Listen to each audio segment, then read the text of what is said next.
ನಮಸ್ಕಾರ ವೀಕ್ಷಕರೇ. ಕ್ರಿಕೆಟ್ ಅಭಿಮಾನಿಗಳನ್ನ ಕೊನೆಯ ಕ್ಷಣದವರೆಗೆ ತುದಿಗಾಲಿನಲ್ಲಿ ನಿಲ್ಲಿಸಿದ್ದ ಈ ಬಾರಿಯ ಟಿ20 ವಿಶ್ವಕಪ್ನ ಫೈನಲ್ನ ರೋಚಕ ಕದನದಲ್ಲಿ ಭಾರತ 7 ರನ್ಗಳಿಂದ ಭರ್ಜರಿಯಾಗಿ ಗೆದ್ದು ಬೀಗಿದೆ. ಕೊನೆಯ ಹಂತದವರೆಗೂ ಸೌತ್ ಆಫ್ರಿಕಾ ತೆಕ್ಕೆಯಲ್ಲಿದ್ದ ಪಂದ್ಯವನ್ನ ಭಾರತೀಯ ಬೌಲರ್ಗಳು ಕಸಿದು ಭಾರತಕ್ಕೆ ಗೆಲುವು ತಂದುಕೊಟ್ಟಿದ್ದಾರೆ. ಈ ಮೂಲಕ ಭಾರತ 17 ವರ್ಷಗಳ ಬಳಿಕ ಮತ್ತೆ ಟಿ20 ವಿಶ್ವಕಪ್ ಅನ್ನ ತನ್ನ ಮುಡಿಗೇರಿಸಿಕೊಂಡಿದೆ. ಅದೆಷ್ಟು ಆಟಗಾರರ ಹಾಗೂ ಅಭಿಮಾನಿಗಳ ಕನಸು ನನಸಾಗಿದೆ. ಭಾರತ ಟಿ20 ವಿಶ್ವಕಪ್ ಗೆಲ್ಲುತ್ತಿದ್ದಂತೆ ವಿರಾಟ್ ಕೊಹ್ಲಿ, ರೋಹಿತ್ ಶರ್ಮಾ, ಹಾರ್ದಿಕ್ ಪಾಂಡ್ಯ, ಜಸ್ಪ್ರೀತ್ ಬುಮ್ರಾ ಸೇರಿದಂತೆ ಅನೇಕ ಆಟಗಾರರ ಕಣ್ಣಲ್ಲಿ ನೀರು ತುಂಬಿ ಬಂದಿತ್ತು. ಒಂದೆಡೆ ಭಾರತ ಗೆದ್ದ ಖುಷಿಯಲ್ಲಿದ್ದ ಅಭಿಮಾನಿಗಳಿಗೆ ವಿರಾಟ್ ಹಾಗೂ ರೋಹಿತ್ ಶರ್ಮಾ ಶಾಕ್ ನೀಡಿದ್ದಾರೆ. ಹೌದು, ಈ ಪಂದ್ಯದಲ್ಲಿ ಭಾರತ ಆರಂಭಿಕ ಆಘಾತ ಅನುಭವಿಸುತ್ತೆ.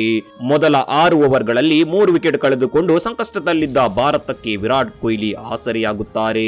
ಕ್ರೀಸ್ ಕಚ್ಚಿ ನಿಂತ ಕಿಂಗ್ ಕೊಹ್ಲಿ ಅರ್ಧಶತಕ ದಾಖಲಿಸಿ ಭಾರತದ ಗೆಲುವಿಗೆ ಪ್ರಮುಖ ಪಾತ್ರ ವಹಿಸುತ್ತಾರೆ. ಅಲ್ಲದೆ ಪ್ಲೇಯರ್ ಆಫ್ ದಿ ಮ್ಯಾಚ್ ಪ್ರಶಸ್ತಿಗೂ ಕೂಡ ಭಾಜನರಾಗುತ್ತಾರೆ.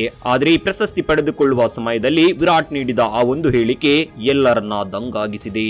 ಅಷ್ಟಕ್ಕೂ ಕೊಹ್ಲಿ ಆ ನಿರ್ಧಾರವನ್ನ ತೆಗೆದುಕೊಳ್ಳಲು ಕಾರಣವೇನು ಅನ್ನೋದನ್ನ ನಾವೀಗ ಈ ವಿಡಿಯೋದಲ್ಲಿ ತೋರಿಸ್ತೀವಿ.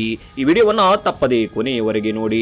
ಪಂದ್ಯದ ಬಳಿಕ ಮ್ಯಾಚ್ ವಿನ್ನಿಂಗ್ ಇನ್ನಿಂಗ್ಸ್ ಆಡಿದ ವಿರಾಟ್ ಕೊಹ್ಲಿಗೆ ಪಂದ್ಯ ಶ್ರೇಷ್ಠ ಪ್ರಶಸ್ತಿಯನ್ನ ನೀಡಲಾಗಿತ್ತು. ಈ ವೇಳೆ ಮಾತನಾಡಿದ ವಿರಾಟ್ ಕೊಹ್ಲಿ ತಾನು ಅಂತಾರಾಷ್ಟ್ರೀಯ ಟಿ20 ಕ್ರಿಕೆಟ್ಗೆ ವಿದಾಯ ಹೇಳುತ್ತಿರುವುದಾಗಿ ತಿಳಿಸಿದ್ದಾರೆ. ಇದು ನನ್ನ ಪಾಲಿಗೆ ಕೊನೆಯ ಟಿ20 ವಿಶ್ವಕಪ್. ಇದನ್ನ ನಾವು ಸಾಧಿಸಬೇಕೆಂದು ಸಾಕಷ್ಟು ಸಮಯದಿಂದ ಕಾಯುತ್ತಿದ್ದೆವು. ಇದು ಭಾರತದ ಪರ ನಾನಾಡಿದ ಕೊನೆಯ ಟಿ20 ಪಂದ್ಯ.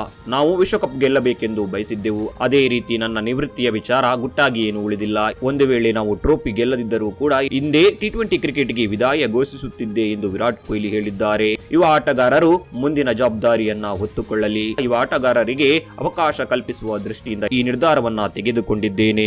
ಈಗಾಗಲೇ ಯುವ ಆಟಗಾರರು ಐಪಿಎಲ್ ನಲ್ಲಿ ತಮ್ಮ ಸಾಮರ್ಥ್ಯ ಏನು ಅನ್ನೋದನ್ನ ಸಾಬೀತುಪಡಿಸಿದ್ದಾರೆ. ಅದೇ ರೀತಿ ಭಾರತ ತಂಡದಲ್ಲೂ ಕೂಡ ಪ್ರದರ್ಶನ ನೀಡಲಿ. ಅವರು ಭಾರತದ ಕೀರ್ತಿಯನ್ನ ಇನ್ನಷ್ಟು ಹೆಚ್ಚಿಸಲಿ ಎಂದು ವಿರಾಟ್ ಕೊಹ್ಲಿ ಹೇಳಿಕೊಂಡಿದ್ದಾರೆ. ಇನ್ನು ಮುಂದುವರಿದು ಮಾತನಾಡಿದ ವಿರಾಟ್, ಮುಂದಿನ ತಲೆಮಾರಿನ ಕ್ರಿಕೆಟಿಗರು ಟಿ20 ಕ್ರಿಕೆಟ್ ನಲ್ಲಿ ಮುಂದುವರಿಯಲು ಸಕಾಲ.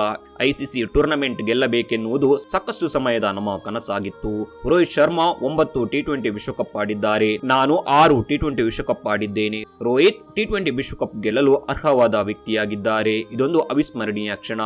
ಈ ವೇಳೆ ಭಾವನೆಗಳನ್ನ ಹಿಡಿದಿಟ್ಟುಕೊಳ್ಳುವುದು ಕಷ್ಟ. ಇದು ನನ್ನ ಪಾಲಿಗೆ ಅದ್ಭುತ ದಿನ ಮತ್ತು ಇದಕ್ಕೆ ನಾನು ಧನ್ಯವಾದ ಹೇಳಲು ಬಯಸುತ್ತೇನೆ ಎಂದು ಹೇಳುವ ಮೂಲಕ ವಿರಾಟ್ ಕೊಹ್ಲಿ ಅಂತಾರಾಷ್ಟ್ರೀಯ ಟಿ20 ಕ್ರಿಕೆಟ್ಗೆ ವಿದಾಯ ಘೋಷಿಸಿದ್ದಾರೆ. ಇನ್ನು ಇದರ ಬೆನ್ನಲ್ಲೇ ಭಾರತಕ್ಕೆ ಡಬಲ್ ಶಾಕ್ ಎದುರಾಗಿದೆ. ವಿರಾಟ್ ಕೊಹ್ಲಿ ವಿದಾಯ ಘೋಷಿಸಿದ ಬೆನ್ನಲ್ಲೇ ರೋಹಿತ್ ಶರ್ಮಾ ಕೂಡ ಅಂತಾರಾಷ್ಟ್ರೀಯ ಟಿ20 ಕ್ರಿಕೆಟ್ಗೆ ನಿವೃತ್ತಿ ಘೋಷಿಸಿದ್ದಾರೆ.